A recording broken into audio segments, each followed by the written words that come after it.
Good afternoon, everyone. Welcome to DIIS. This is actually one of our last events in this building. We're moving to Stockholm scale in some months. So it's really nice to see such a big turnout for what will at least be one of the last seminars in this building, but many more to come in the new one. So pay attention for the news on that in the coming months. But we're really happy today to have this event, and it's coming at what seem to be increasingly dangerous times in our neighborhood, in our country. It is already a time where there are the most number of conflicts in the world since World War II. We know this, of course, from Russia's invasion of Ukraine. We know this from conflict in Israel and Palestine. And on a daily basis, over the last few years, it hasn't seemed that the conflict in Ukraine has occupied too much of our daily lives, but it has come dangerously close this week with the closing of airports in Copenhagen and elsewhere in Denmark in recent days. And so many will argue that this is sort of a uptick of hybrid warfare against the EU from Russia, potentially. And this has involved already over the recent years, disinformation campaigns, cyber attacks, high-profile assassinations in Europe, and now multiple incursions of European airspace by drones, by military aircraft in our neighborhood here in the Nordic and Baltic region in particular. But from an official Russian perspective, the EU is not a victim. The EU is also engaging in warfare against Russia, a different kind of warfare. Not cyber attacks, maybe, not disinformation campaigns, but certainly economic warfare against Russia. In recent days, too, the EU launched its 19th sanctions package on Russia, which altogether include now restrictions on financial, trade, energy, transport, defense sectors, any engagements with Russian industries. And the US, as you know, it has massive sanctions on Russia as well, in an effort to disrupt the Russian economy, in an effort to try to get Russia to pull back its war efforts in Ukraine. So when and why did this spike in economic warfare take place in global affairs? And how effective are these tools of coercion in actually achieving their political objectives? To answer this question, we have the distinct pleasure to welcome Edward Fishman today to DIIS. And Edward is literally the man who wrote the book on economic warfare. And it's been a very, very successful book, CHOKEPOINTS, How the Global Economy Became a Weapon of War. It came out this February. It came out as an instant New York Times bestseller. And just yesterday, it was placed on the short list of the Financial Times and Schroders Business Book of the Year. And that comes after a heap of critical acclaim, a heap of praise from scholars, from former high-level US officials, from former military leaders in the US, and from business leaders in different parts of the world. So when Eddie is not writing fantastic books, he is a senior research scholar at Columbia University's Center on Global Energy Policy. And I think one of the main reasons his book has been so successful is because he brings an insider look to the subject of economic warfare. He's served several posts in the US State Department, principally engaging on economic sanctions and those issues. He's also had stints in the Treasury Department and the Pentagon. So he comes with this robust background in government and the scholarly insight to put this book together. So it's really a pleasure to have you here today, Eddie. We also are very fortunate to have alongside Eddie today, Tyler Nielsen.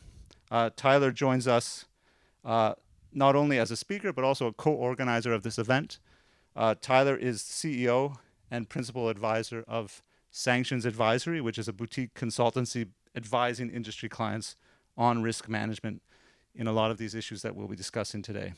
So Tyler gives us the insight into how Nordic industries in particular responding to these risks that are going on in our very volatile geopolitical world. So welcome, Tyler. It's good to have you with us. So we'll proceed with a discussion between the three of us, and we will try to touch on some of the main themes of choke points in the next 30 minutes or so before we hand the word over to you as well for questions to Eddie and Tyler. But last but not least, as you've probably noticed, outside we have choke points available. So I encourage you after the event to purchase the book. You won't be disappointed. It's a wonderful read. And Eddie is gracious enough that he'll sit down and sign your copy as well after the event. So please do that. It's how authors continue to write books, if people actually buy them. So Eddie, I wanted to kick things off by basically asking you to just tell us about the central argument of the book. Why is economic warfare so important in our world today? Sure. And can everyone hear me? Good? Yeah. Great. Well, thank you all so much for coming out. I know it's a beautiful fall day here in Copenhagen, and I've been told that this is not normal. And so the fact that you're willing to spend an hour with us inside, I feel very gracious for that, and hopefully you can get some sunshine after this. So my book, Choke Points, is really the story of how we went from the 1990s, when we considered economic relations between countries as win-win, to what I call the age of economic warfare, in which tools like sanctions and export controls and tariffs have become the principal way that great powers compete with each other. And really what I attempt to do in the book is not just to state that fact, but really to show in a sort of behind-the-scenes way exactly how we got from point A to point B. In terms of answering your specific question about why economic warfare has become sort of such a principal way that great powers compete, I think it's helpful to look at what's new about economic warfare over the last 20 years or so. Because anyone in this room who has studied history knows that economic warfare itself is as old as history. You go back even to ancient Greece in the 5th century BC. One of the first recorded uses of sanctions was actually Periclean Athens against a neighboring city-state called Megara, which was an ally of Sparta, and many people believe that actually precipitated the Peloponnesian War. In the 19th century, in the beginning of the Napoleonic Wars, Napoleon imposed the Continental System, which effectively was an embargo on Britain. And of course, there were many blockades, embargoes, etc., throughout World War I, the interwar period, and of course, World War II itself. I think the best way to explain what's different about economic warfare today and what's new is to look at what economic warfare looked like right on the eve of the present era, and that's the 1990s. So some of us, I certainly remember the 90s. I was a kid, so it was sort of my formative years, will remember that the most sort of canonical case of sanctions in the 1990s was the United Nations embargo on Saddam Hussein's Iraq. So in August of 1990, Saddam Hussein, was a dictator of Iraq, invaded the neighboring country of Kuwait and annexed it. And within 48 hours, the UN imposed an embargo on Iraq. And the principal goal of that embargo was to stop Iraq from selling oil on the global marketplace. Iraq was completely dependent on selling oil to generate export revenues. And the way that the UN went about actually implementing that embargo for 13 years, all the way from 1990 to 2003, was through a multinational naval blockade. So sailors from 20 different countries, commanded by a US admiral, patrolled the Persian Gulf 24/7, inspecting oil tankers coming in and out of Iraqi ports. So effectively, that embargo, even in the 1990s, was implemented by the Pentagon. It was a military embargo, right? You needed the use of naval force to stop a country from selling oil. If you zoom ahead to the even more successful sanctions that the US and eventually the European Union put on Iran in the lead up to the nuclear deal in 2015, which were more successful, frankly, at curtailing Iran's oil revenues than the Iraq embargo of the 1990s, they didn't deploy a single Navy ship at all. All they relied on was manipulating the international financial system, the most important choke point in the global economy today. And so what we've seen with the creation of these choke points through globalized financial systems in the 1990s, trade networks and supply chains, is today the US president can sign an executive order in the Oval Office and just like that impose devastating economic harm on a foreign country without putting a single soldier or sailor into harm's way. And increasingly, the European Union is figuring out how to do this as well. And of course, China too. And so I think what we've seen, particularly with the creation of these choke points, is that the threshold for deploying really hard-hitting economic warfare has gone significantly down. No longer do you have to endanger the lives of soldiers and sailors, whereas the impact has gone significantly up. And so I think that that combination of perceived low cost and low risk coupled with high impact is what has incentivized countries all around the world to resort more and more to economic warfare. Thanks. Tyler, I wonder if you could give us sort of the view from the Nordic countries, because Denmark and Sweden and our other neighbors, we've often been seen as very liberal actors, sort of very open to free markets, open to the fast-flowing investment and trade, and that's what we live off of. So this isn't that, right? This is curtailing trade. This is curtailing commercial activity. So how is this seen from the Nordic view? So thank you, Luke. Thank you to DIIS. Thank you for everyone for showing up on this sunny day. Well, by way of background also, I'm not just a consultant. Eddie and I used to work together at the State Department and at Treasury. So that's where I also grew up with my sanctions export control knowledge, right? I've now been here for 8 years, though. I have the right last name, certainly, for this audience. But as you can tell, right, very much still American. But, here, right now, my main job is to help, companies in the Nordics navigate this ever-increasing world where we do have this low cost and, right, or low cost to implement, high cost to impose, right? And what we have seen is our governments being much farther ahead of us, right, than companies really realizing, I think, right? There is fewer countries and fewer regions in the world that are more globally exposed than the Nordics, right? We obviously have a close and intimate history knowing about choke points, just given our physical geography. But the real challenge that we have is, right, we are on the front lines of the war with Russia, right? We are on the front lines of developing, building, selling cutting-edge technology, right? We are global leaders in many different industries, but we're also highly dependent on the rest of the world for supplying those global industries.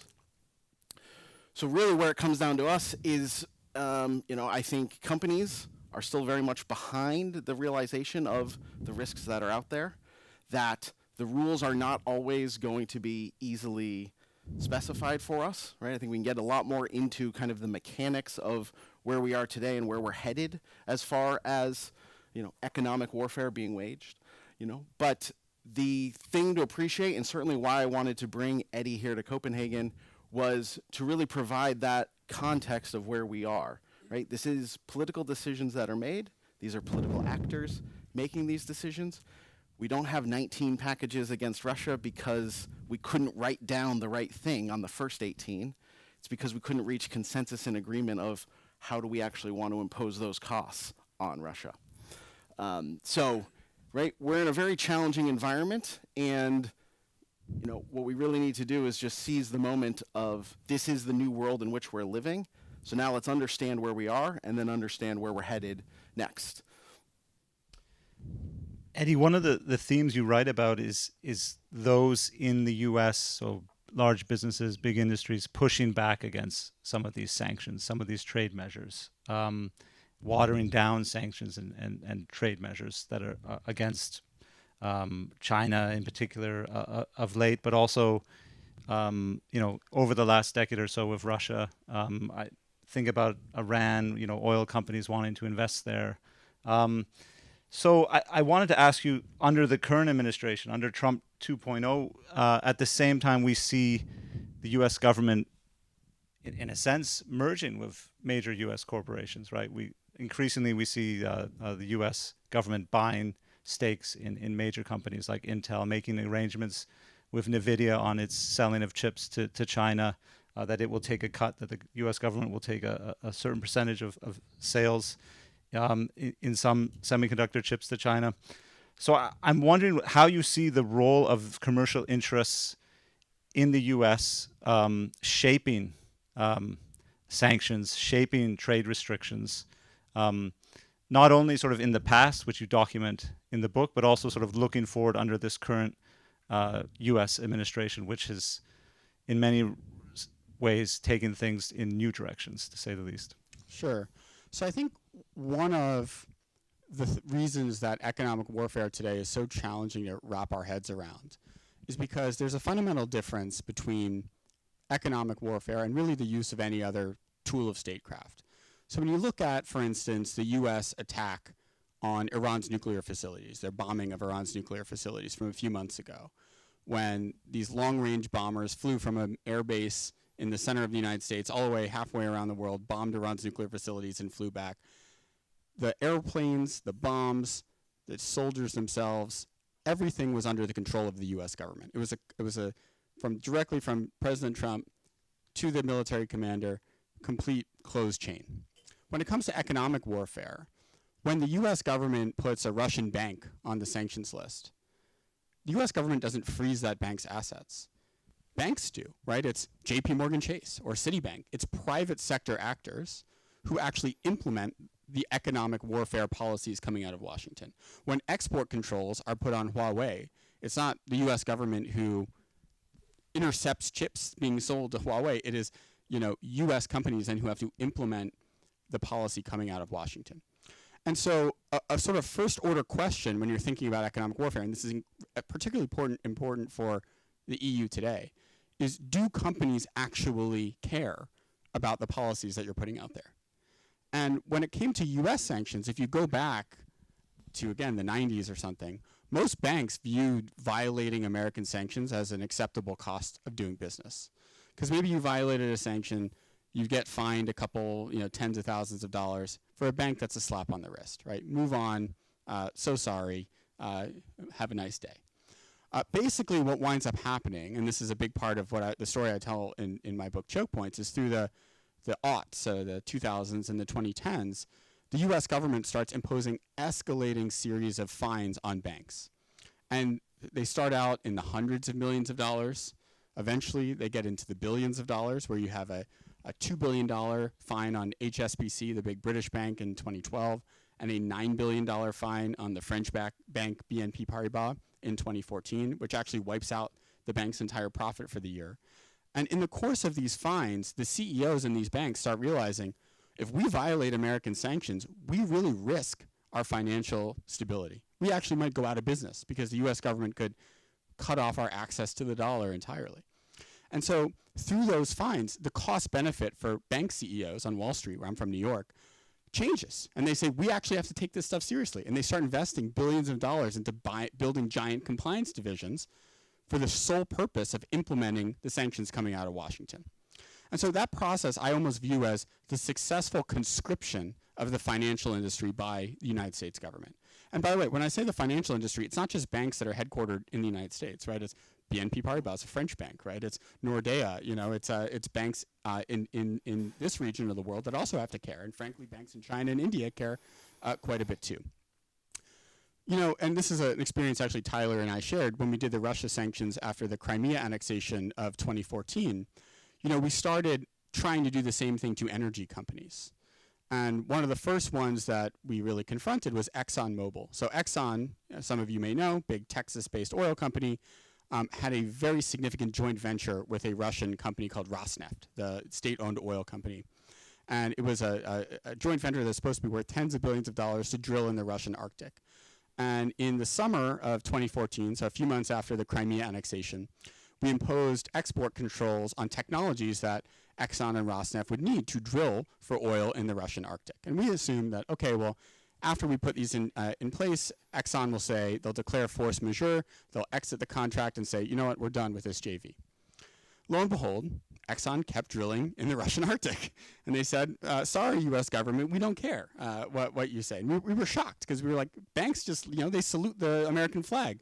How about Exxon? And I think what we realized is that the risk calculus is different in different industries. And eventually, we actually had to make it in no uncertain terms illegal for Exxon to continue drilling in the Russian Arctic in the fall of 2014, and it was only after that that they stopped doing that joint venture. I think one thing in the United States that we've realized in the last few years, so another sort of big section of my book, Choke Points, is really kicks off during the first Trump administration, where the U.S. sort of launches this tech war with China that centers around companies like Huawei and cutting off their access to semiconductors, advanced semiconductors designed by companies like NVIDIA. And I think generally speaking, the consensus in Washington is that the tech export controls have not worked as well as financial sanctions or energy sanctions. And I think if you look at it, I think the reason is that if you look at tech companies, they have not had the experience of BNP Paribas. We have not seen multi-billion-dollar fines on big technology firms that have sort of forced them to take Washington's dictate seriously. And in fact, I think more and more tech companies are willing to sort of go to the U.S. government and say, well, actually, we have a different perspective. And to Luke's point, and I don't know how closely folks here follow this, just a couple months ago, the CEO of NVIDIA, the very large U.S. AI chip designer, a guy named Jensen Huang, persuaded the Trump administration that they actually should be allowed to sell certain semiconductors to China, specifically these H20 chips. They made a deal that said that the 15% of those proceeds would flow to the U.S. government, so there was a concession that NVIDIA made, but ultimately he was successful in getting the Trump administration to shift policy. I think one thing that we all have to grapple with is, especially this day and age, where our tech companies are so big, right? NVIDIA, I think, has got a $4 trillion market capitalization. You have to think about what magnitude of fine would you need to put on a company like NVIDIA to actually get them to say, actually, it's not worth it for me to sell it to China anymore. The reason I think this is particularly pertinent for a European audience is that one thing that I've watched, honestly, with a lot of admiration in recent years is that the EU really has built out its capabilities to do sanctions at a rapid pace. Back when Tyler and I were in government, it was very frustrating sometimes dealing with the EU because they didn't really know what to do.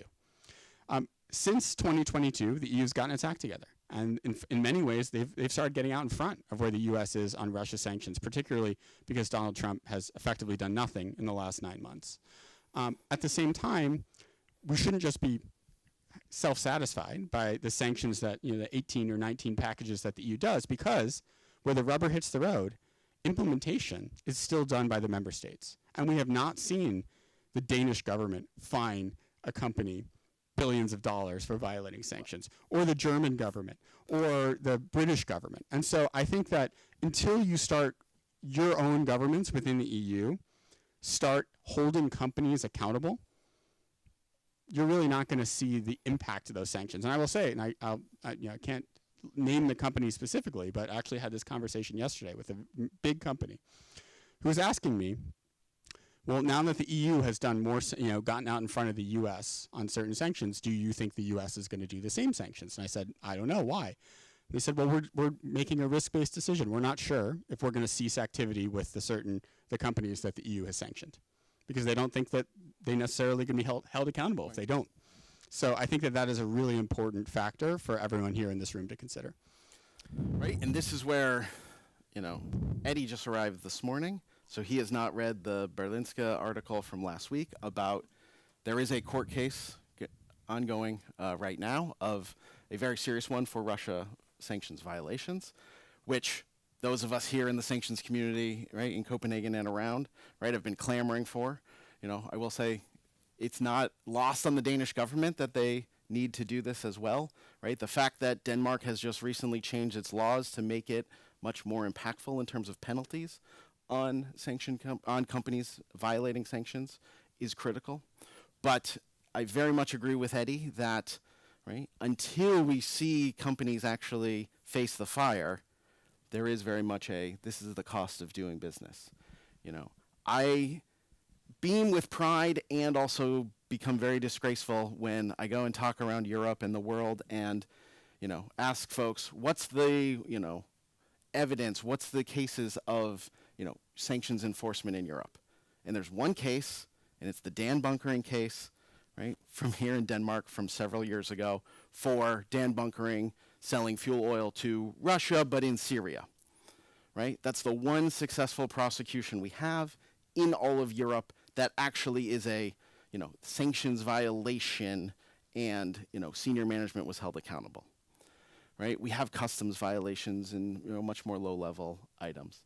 But, this is where, certainly we should be very proud of the changes that we've made. Denmark is very much a leader, right, in this capacity. The fact that, under the Danish presidency, we very well may have another prosecution happening, or at least charges being filed, is very much, putting your, not just speaking empty. Why can't I talk? I need more water.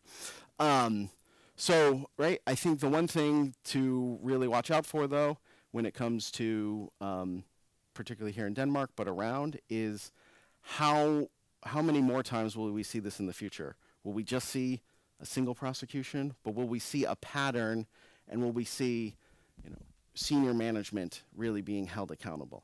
Because I can tell you very personally, despite Russia sanctions, despite 19 packages, it is not the easiest thing for me to sell companies that I can make this simpler and easier for you, and you can avoid penalties. Because where are the penalties? That's just kind of the honest reality. Yeah. Oh, so there's companies trying to, circumvent, avoid getting caught. Then there's governments that are maybe still, particularly in Europe, hesitant to punish. But then there's also the targets, right? How can these economic tools like sanctions be effective if the targets, such as Russia, can sell their oil elsewhere? Even years ago, when I used to work a lot on Sudan, it faced heavy U.S. sanctions, but you would still see American machinery coming into its oil sector. The high tech oil wells, drilling equipment coming in despite the sanctions, because this equipment was flowing through different Gulf states into Sudan, and it just simply wasn't getting caught up by sanctions. So how effective is economic warfare, particularly coming from the U.S.? That's sort of what I wanted to pitch to you, Eddie, because you definitely dive into the limitations of economic warfare in the book, in the different case studies you look at Iran and Russia and China. But is this really an effective tool? Or is this age of economic warfare going to last? Or is it going to sort of peter out because these aren't working? Russia can turn towards China for technology to sell its oil and gas. Even small countries like Sudan can find ways to get what they need to advance their geopolitical goals, their geostrategic goals. So how is this ever going to work on a country like China, which has tremendous capabilities of its own, but also partnerships around the world to access what it's being denied by the U.S. or others? Yeah, no, I think that's a really fair question. And I'll say, having worked on economic statecraft, economic warfare for almost 2 decades, it's actually a relatively common question. Do sanctions work, right? It's like, some of you, I see you nodding your heads, you've heard that question. One thing I think you may have mentioned in my, when you gave a very generous introduction. So I did work with Tyler at State and Treasury. I also did a stint working at the Pentagon, which is the U.S. Defense Ministry, working for the chairman of the Joint Chiefs of Staff, who's the top military advisor to the president. And I was very lucky because I was a civilian working with a bunch of generals and admirals. And one question I never once heard asked amongst the top military brass in the United States is, does a bomb work? Well, yes, bombs can blow things up pretty effectively, but they don't always get you what you want politically. And I think that also applies to economic warfare, particularly when it's prosecuted by an economy like the United States, which effectively controls the international financial system. And again, I want to stress that 90% of all foreign exchange transactions have the dollar on one side or the other. And so the reach of the U.S. Sanctions, particularly when it comes to the financial system, is effectively limitless. So the U.S. can impose extremely devastating economic harm on really any country. That applies to China, certainly applies to Russia, Iran. We have a much worse track record of taking that economic damage and actually translating it into a political outcome that is beneficial. I'd say in my own career, the best example of success, in my view, is the Iran nuclear deal, where having worked on those sanctions myself, the idea that without putting a single life on the line of American or European soldiers, we were able to eviscerate Iran's oil revenues, trap over $100 billion of their oil revenues in escrow accounts that we could basically leverage in negotiations and get the Iranians to make very substantial concessions on their nuclear program without firing a shot. It was an incredible diplomatic victory. You could quibble about whether the nuclear deal itself was stringent enough, or whether we should have also incorporated things like Iran's support for proxies, or its missile program, or a broader scope for the negotiations. But the fact that we actually got that deal just by virtue of economic pressure is quite remarkable. And even if you look at the political debate in Washington, the Democrats and President Obama credited sanctions as kind of the key to getting the nuclear deal, whereas Republicans said that sanctions were working so well that we should have just imposed more sanctions and gotten an even better deal. So I think both sides agreed that sanctions worked. When it comes to Russia, I think there's sometimes this narrative out there that the Russians are sanctions evasion magicians, right? You put any sanction on them and they find a way around it. I think that actually gives them a lot more credit than they deserve. When you talk about Russia selling oil to India or China, they're doing that, and by the way, I have a lot of empathy for Prime Minister Modi here, because the US government encouraged India to buy more Russian oil. It is true. So during the Biden administration, the whole concept of the price cap that the G7, so the EU and the US plus others, put on Russian oil, where they capped the sale of crude oil at $60 a barrel, was that they wanted to suppress the price Russia got paid for its oil without affecting the volume of oil that it sold. Well, the EU imposed effectively an embargo on Russian oil. So the EU was buying 2 million barrels of oil from Russia a day before the war. If it's not going to buy those barrels of oil, let it go somewhere. And so the Biden administration said, India, you buy that oil. And because they didn't want supply to come off the global marketplace. And so in many ways, all Russia has done is taken advantage of gaps in the sanctions program that our own governments explicitly put in the sanctions.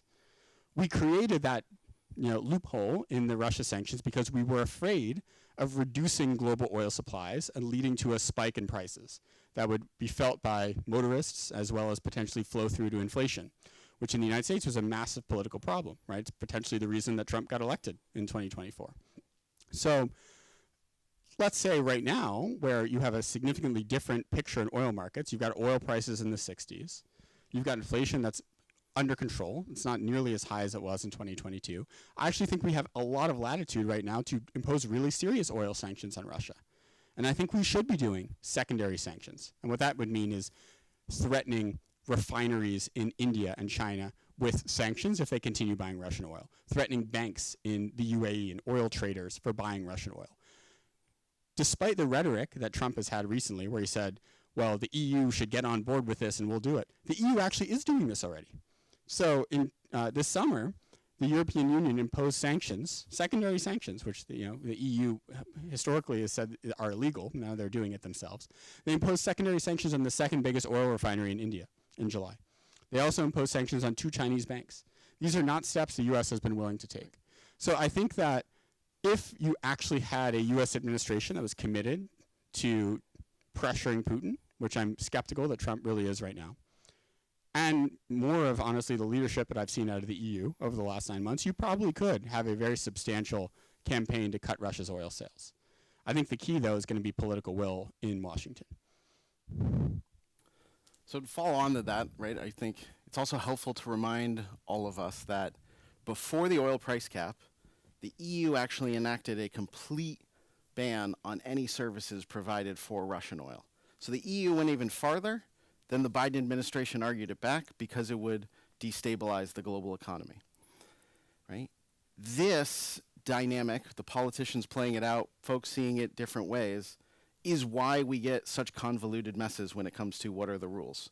Because there are preferential industries that want their say, right? That's the special interests that Eddie talks about, right? We have that very much. There's active lobbying in Brussels all the time to water down sanctions measures. In the EU's 10th package back in 2023, February, I think it was, right? EU imposes a ban on rubber imports from Russia. This is touted as a very powerful measure to, further cut off revenue to Russia. Well, they established a quota, though, for the first year that was higher than the 2022 level of imports. Why? Well, some will point to certain Italian tire makers, Polish importers and refurbishers. This is very abnormal for us here. We're not used to, right, our companies lobbying our governments on these giant, foreign policy decisions, particularly when there is such great unison. Right? That's not the same everywhere else in Europe, though. And, right, personally, I think it's kind of a big shame that we had Europe in an even stronger place when it came to sanctions. The Biden administration argued it back. Now we're trying to say, okay, let's, go forward and go even bigger. I agree with Eddie that there's definitely more that can be done, But this is also where, in terms of policy, what we should be advocating from our governments, right, is not just, hey, Denmark, get the toughest package you can. We should be getting the broadest, most simplest, most sweeping package that we can, because that's also the easiest to implement. It's the hardest to work around, right? If we just said no one can do anything with Russia, and no one can do anything indirectly with Russia via some third country, that's very easy to write. It's also very easy for companies to understand what can I do or can't I do. Because, right, in this space, because we haven't had the big enforcement actions, what we have is private actors saying, well, you read the rules that way, I read the rules this way. Who's going to come for me, right? Now, hopefully we're seeing that, but once we get those facts with those court cases, then we'll actually see it a bit more. But this is where we're really on the cusp of great change here in Europe, which I'm very proud of and very glad that, we're promoting and everyone is interested in this, because I think that's where the next step is actually doing what the U.S. has done, right? The past is prologue. We're learning from how the U.S. implemented and putting our own European spin on it to make a bit more sense and a bit more impactful. Wonderful. Please ready your own questions. I have one more to you both, because as Europe is sort of preparing its sanctions, the current occupant of the White House, he's not against sanctions, but he likes tariffs. That much we know. And he's sort of taking this whole economic warfare debate potentially in a different direction by putting tariffs on so-called friends and so-called foes alike. So I wanted to get your take on, are tariffs going to be as effective as sanctions? How are they different? Do they have more benefits, at least for the U.S., in getting countries to sort of bend to their geopolitical will, or are they sort of a dud compared to sanctions? Sure. So, as you will find if you decide you want to read my book, Choke Points, it really is a narrative history. So it explains the actual people, how the decisions were made for the sanctions on Iran, on Russia, on China, really from the beginning of the 21st century to the present. And one thing that is common if you look across that whole narrative, if you sort of zoom out, there's one trend that's very clear, and that's every single U.S. president of the 21st century has used sanctions more and more and more. Actually, in fact, from George W. Bush to Barack Obama to Donald Trump to Joe Biden, so those four presidents of the 21st century, each has imposed sanctions at twice the rate of their predecessor. So there's this kind of interesting, like, exponential growth that you see. And it's remarkable because you look at people like Barack Obama and Donald Trump, who probably could not be more different, right, in temperament, in philosophy, and yet they're just part of this trend that continues.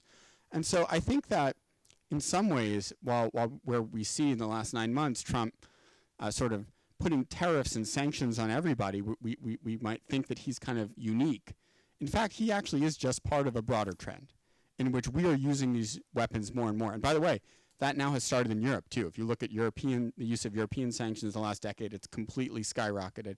If you look at Chinese sanctions and export controls, those have skyrocketed in the last 5 to 10 years. So this is a global phenomenon. But I do think there are a couple ways in which Trump, in particular during his second term, the last 9 months, has diverged from his predecessors. First, and I think most importantly, you mentioned this, Luke, is that he's preferred to use import tariffs over financial sanctions. So the whole concept of my book, Choke Points, is that there are these choke points in the global economy, these parts of the global economy where one country has a dominant position and there are few, if any, substitutes. And the reason choke points are so important is that if you cut off, one country cuts off that access to a choke point, it really can impose substantial harm on a foreign company or even a full country. I mentioned some stats around the dollar. The dollar is involved in 90% of all foreign exchange transactions. If you look at the semiconductor industry, which we talked about earlier, NVIDIA, this one big US company, produces more than 80% of the advanced semiconductors in the world. Their designs are what are undergirding them. So on those two metrics, from advanced technology or finance, it's clear that the US is weaponizing a choke point, right? Import tariffs, to the extent you think that there's a choke point, you'd have to assume that that choke point is the US economy as an import destination. That if we make it harder for you, Europe, or you, Japan, or you, China, to sell stuff to the United States, it will be so painful to you that you will do whatever we want. Well, does anyone here know what % of imports the US accounts for? 13%. 1-3. Quite a bit lower than the dollar's share of foreign exchange transactions or NVIDIA's share of advanced semiconductors. And in fact, the US is 25% of global GDP. So the baseline of what you would think any industry would be in terms of US market share is 25%. On imports, we're only 13%. We're half that. So the US is actually not a particularly big trading power. And it makes sense. The US does a lot of business within our own borders, right? We're not doing as much trade because we're a big domestic economy.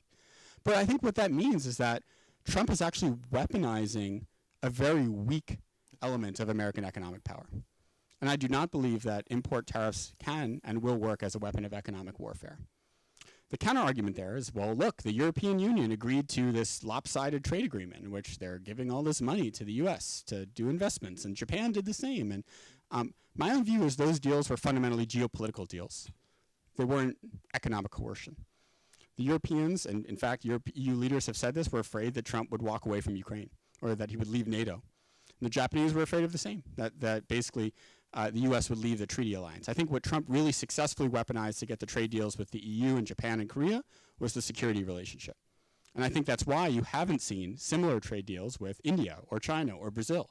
And in fact, those countries have been completely obstinate, right? I mean, Brazil and India right now are both under 50% of American tariffs, and they don't seem to be willing to make many concessions. The Brazilians actually are doubling down and tripling down in defiance of Trump.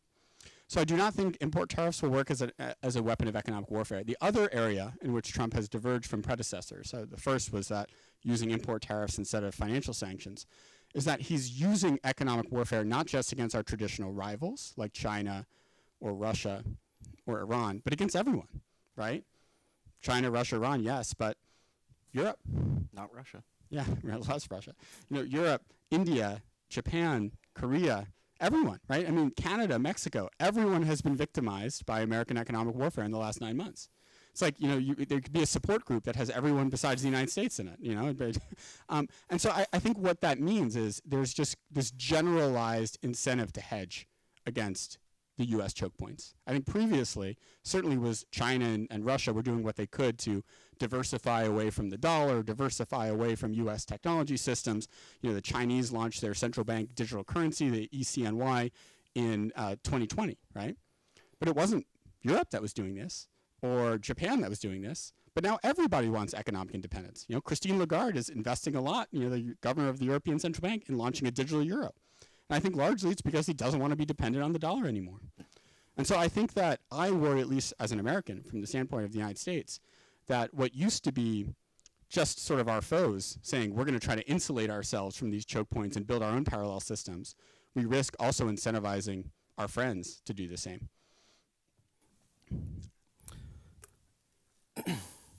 And yeah, wasn't sure if there was another one for me. So, right, I think when it comes to tariffs, right, Eddie very succinctly said what I would say in terms of assessment of will they work or not. But the problem is they're going to keep happening and keep being imposed. So this is a practical reality that we have to deal with from the Trump administration, right? Trump has gone in a very new direction by using the sanctions law. Its acronym is IEEPA. This has been around since the 70s. It authorizes a lot of things to be done very much in the sanctions export control space. Now, Trump has used it for tariffs, particularly the reciprocal tariffs that he's called them, right? This is now being challenged in court. In November, it'll go to the Supreme Court for a ruling of, right, it's lost. The administration's lost the first 2 rounds. Now it's to the 3rd level, the Supreme Court. Can the president unilaterally impose tariffs under this law, yes or no? Even if the administration loses, there are other tariff authorities to be able to continue to impose tariffs, right? To put it a little more succinctly and little more local for us, right? With the Oristel shutdown, right, for their construction off of Rhode Island, right? When I was talking, right, and as I've heard around from different folks, it's like, don't read too much into the Trump administration, right? The guy hates windmills and he loves tariffs. This is the policy, right? There's other geopolitics for the timing of that decision as well, though, right? Danish foreign minister just signed a deal with California, right, on environmental action, right, the day before, right? So all by way of, right, hitting that we are going to be living with a world of more tariffs for at least the rest of this Trump administration, right? They will change. They will be used kind of ad hoc. They'll be used wherever political leverage can seem to be gained.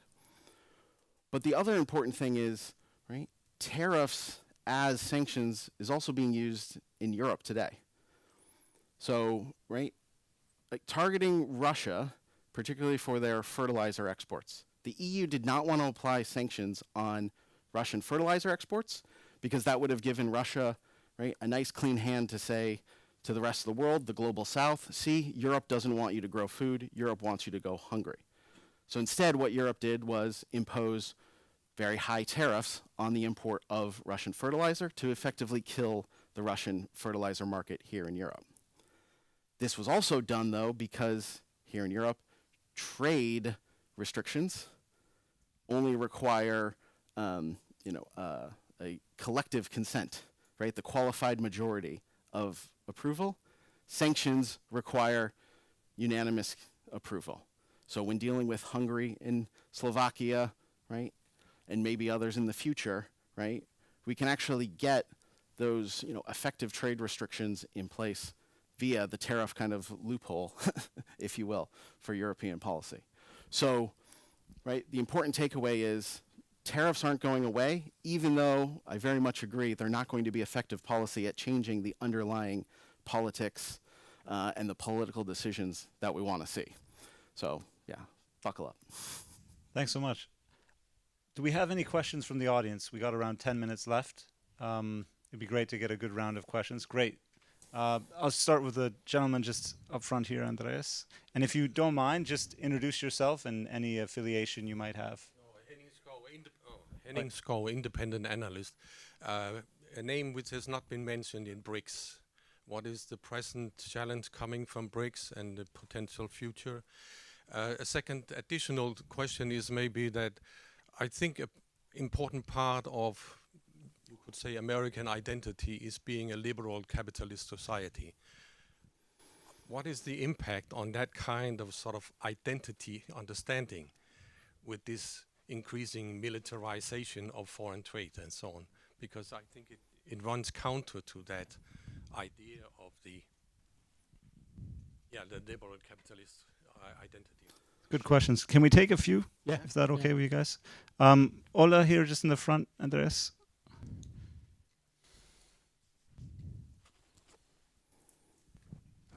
You talked about the question that top military people don't ask, does the bomb work? My question is, do we know what the collateral damage of economic sanctions are?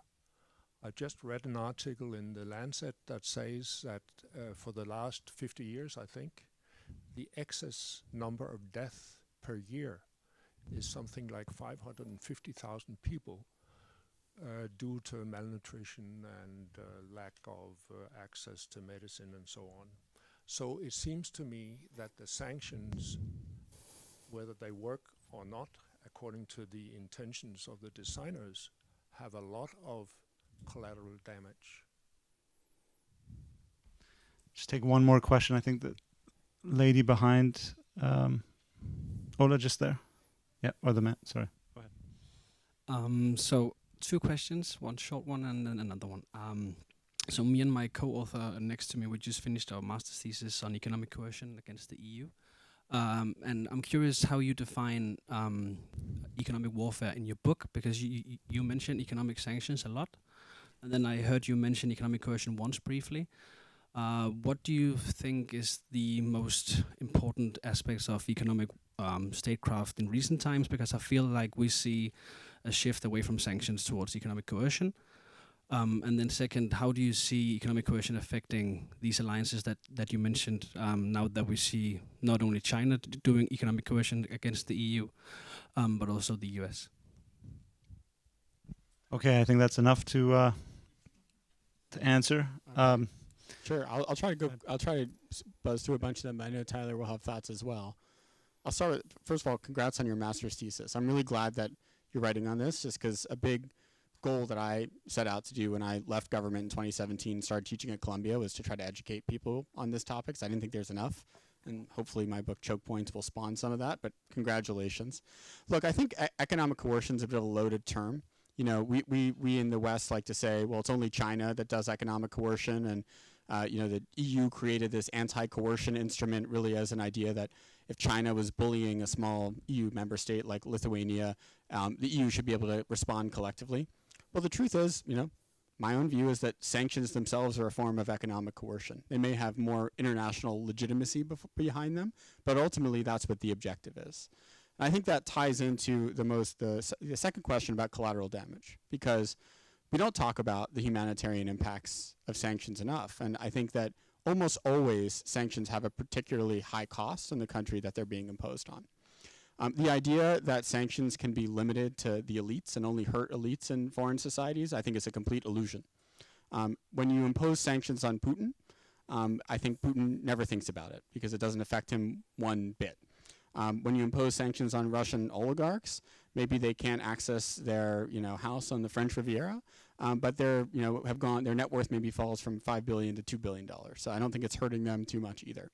I think the truth is, when you actually are trying to use sanctions as a tool of coercion, it's usually by creating macroeconomic damage, GDP contraction, unemployment, inflation, things that hurt everyday people more, frankly, than they hurt elites. And I think when you look at even the mechanism of action of the Iran sanctions in the lead up to the nuclear deal, it was broad-based economic harm that led to frustration with the policies of Ahmadinejad, the Iranian president from 2005 to 2013. And then, honestly, some historical luck that in 2013, Ahmadinejad was term limited. There was an Iranian election during this giant recession when one of the candidates said, we need to negotiate with the international community on our nuclear program so that we can get out from under this economic crisis. And that ultimately won the election for Hassan Rouhani. He ran in an 8-person race. He made that comment 2 weeks before the election, and he won 52% of the vote. And so I do think that what that shows is that really that is the mechanism of action for sanctions. What that tells me as a former policymaker is that we better have a damn good reason for using sanctions when we do it. So in my ideal world, the US and Europe maybe would have 2 or 3 sanctions programs, maybe on Russia, Iran, and China, as opposed to 30 or 40 that I think the US has today. The idea that the US has sanctions on a handful of small developing economies, I think is almost never worth the benefit, because you wind up cutting off a lot more economic activity than you're actually doing good. And then finally, on the capitalist identity, I'll leave the BRICS one to Tyler and any others that he wants to talk about. But the first question, because I think it's a really good one.